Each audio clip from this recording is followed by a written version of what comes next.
Pozdravljeni!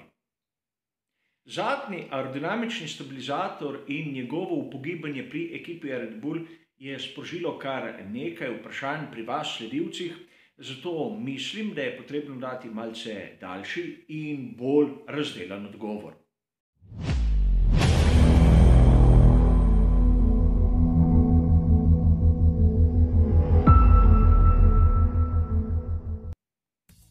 Marsikdo izmed vas je seveda opazil, da sem temu upogibanju zadnjega stabilizatorja pri Red Bullu dal določeno mesto že v tedenskem komentarju novic. V mojem osebnem mnenju ne gre za tako pomembno novico, kot so ji drugi dali pozornosti, in to bomo videli seveda v nadaljevanju. Namreč mnogi izmed vas ste opazili tiste posnetke, tiste montaže, ki so dostopne na internetu, in se začeli spraševati, upravičeno seveda, kaj se dogaja pri ekipi Red Bull, zakaj se njihov zadnji aerodinamični stabilizator tako upogiblja, je to proti pravilu, od kdaj to imajo, in še bi lahko našteval. Pravičena, legitimna vprašanja, na katera pa marsikdo ni dobil tistega zadovoljivega odgovora. A problem je tudi v tem, da mnogi viri napačno poimenujejo določene dele, kar se tiče aerodinamike na zadku bolida. In danes bomo razumeli tudi, zakaj sam uporabljam različne izraze za različne dele. Namreč, ukolikor se zadeve preveč posplošijo, na koncu se ne razume, o čem pravzaprav govorimo. Pojdimo lepo po vrsti, kaj se je zgodilo. Lewis Hamilton je izjavil, da je sam opazil, kako se zadnji aerodinamični stabilizator pri Red Bullu upogiba. Seveda v raznih virih boste dobili tudi drugačni izraz, a menim, da je pravilno uporabljati tega. Prvič me je začudilo, kako je Lewis Hamilton lahko s prostim očesom to sploh opazil. Mi na posnetkih, ki so nam na voljo iz tistih kamer na samem bolidu, smo rabili črte. A verjamem, Lewis Hamilton je bistveno boljšega vida kot sem sam in tehnično bolje podkovan. Zato je sam opazil to nihanje v vožnji za Red Bullom RB16B. A bistvo je nekje drugje. Kaj pomeni upogibanje samega profila, katerega drugi imenujejo s podobnim izrazom, oziroma upogibanje celotnega stabilizatorja? Upogibanje zadnjega profila na stabilizatorju Formule 1 je bilo prisotno v Formuli 1 približno dobro desetletje od tega. Namreč razumeti moramo, tu bomo zopet uporabili maketo, ki smo jo videli že mnogokrat, tisti znani Ferrari 642. No, ukolikor se upogiba zadnji profil, praktično zapre to režo med glavnim in seveda pomožnim profilom. Zgornji profil zaradi sile, ki jo generira aerodinamični učinek, zapre tisto režo in tako prepreči zračnemu toku, ki gre nad spodnjim profilom, da bi šel za tistega zgornjega. In nekako dobimo nekaj, kar je izjemno podobno DRS-u, oziroma, če se kdo spomni, tistemu F-taktu.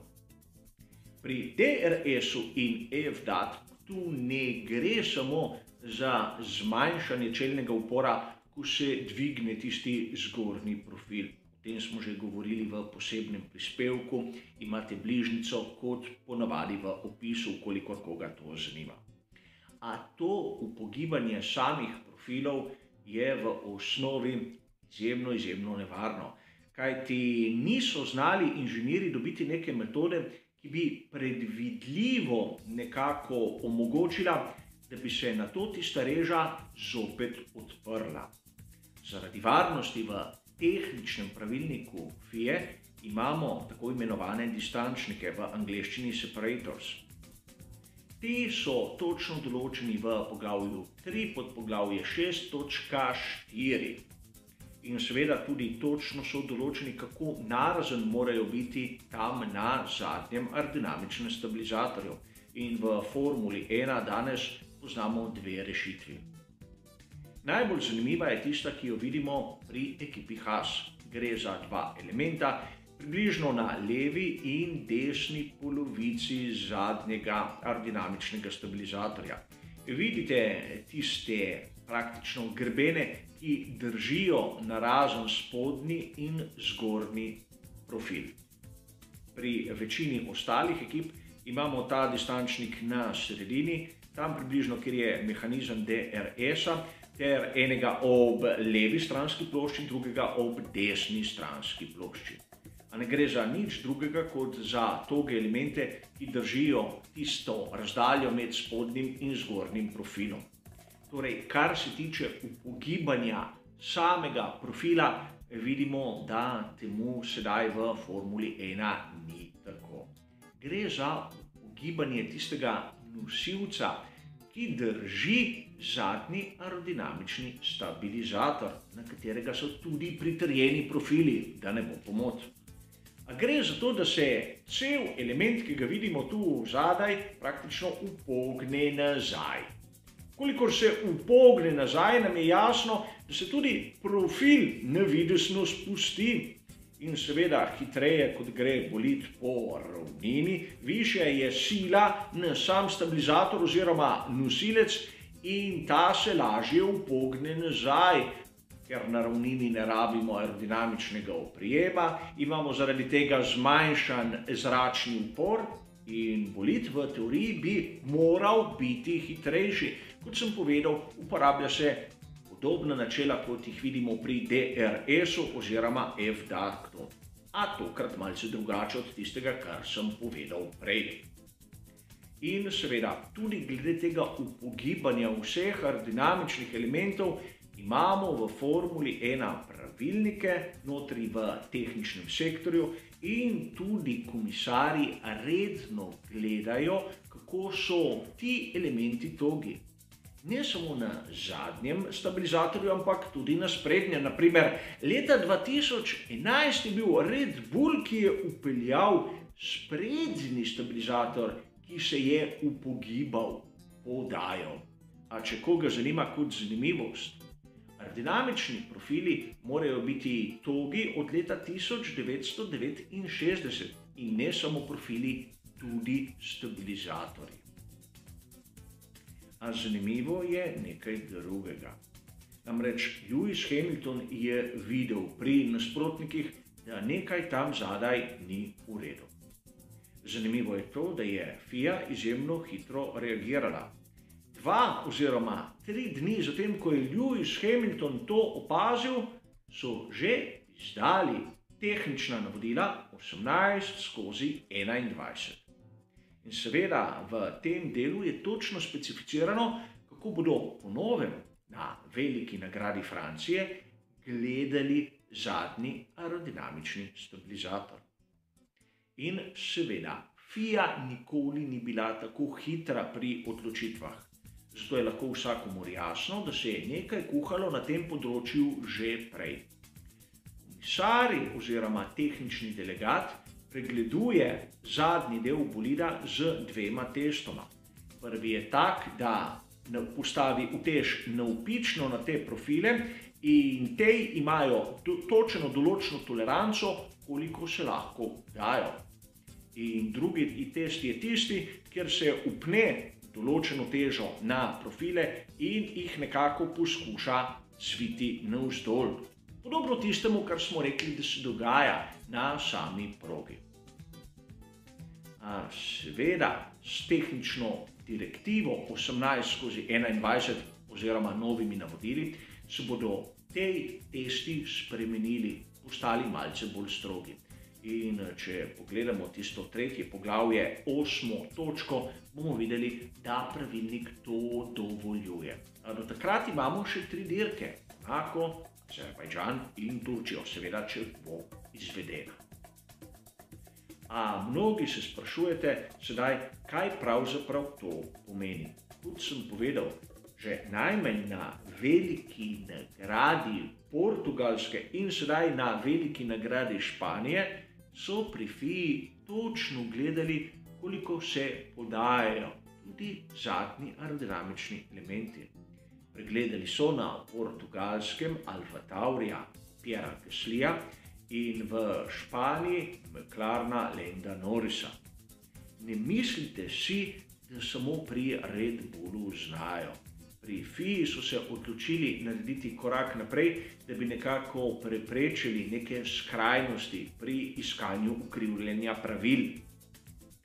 In zopet se bomo vrnili k temu, kaj se dogaja na zadku Red Bulla. So dobili neko magično formulo, kako biti hitrejši. Namreč to, da se zadnji aerodinamični stabilizator Red Bulla upogiba, vemo najmanj od velike nagrade Štajerske 2020, ukolikor pogledate ta posnetek. Nič drugačnega ni na tistem posnetku, kot na onih, ki smo jih videli iz velike nagrade Španije. Samo tisti glavni mediji niso dali pozornosti na to. In seveda, takrat kot danes je bilo to legalno. Le da so po mojem osebnem mnenju pri Mercedesu malce izkoristili situacijo glede neke notranje vojne med njimi in seveda Red Bullom. Čisto pravičeno. A sedaj prihajamo do tistega bistvenega vprašanja in razumeli boste, zakaj sam temu področju nisem posvetil tako velike pozornosti, kot bi si marsikdo mislil, da si zasluži. Namreč, ukolikor sistem pri Red Bullu deluje, bi lahko videli na veliki nagradi Španije, da sta imela tako Perez kot Verstappen ogromno prednost. Drugače, zakaj bi pa imeli tako gibki zadnji aerodinamični stabilizator? Seveda, zavedam se dejstva, da podatki so lahko vrljivi, ampak ukolikor pogledamo, kje se je nahajala tista točka, kjer so merili najvišjo končno hitrost, nam je jasno, da je tik pred koncem tiste dolge glavne ravnine. Kje, če ne tam, bi morali imeti pri Red Bullu izjemno visoko končno hitrost, kajti razumeli smo, da ukolikor se tisti stabilizator upogne nazaj, imajo manjši zračni upor, zato bi morali biti hitrejši. In ukolikor pogledamo na tisti merilni točki, kaj se je zgodilo na kvalifikacijah, bomo presenečeni in seveda negativno. A ja, kvalifikacije niso tako pomembne, prednost so imeli na dirki in pogledali bomo še tiste podatke, kjer bomo opazili, da se pravzaprav ni spremenilo nič.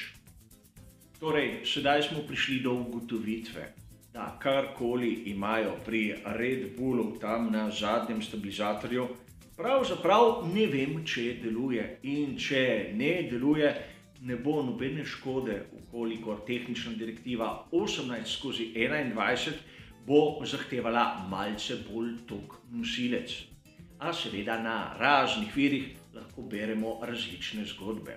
A malo kdo je primerjal te rezultate med seboj in ugotovil, da stvar pravzaprav ni tako pomembna, kot nekateri trdijo.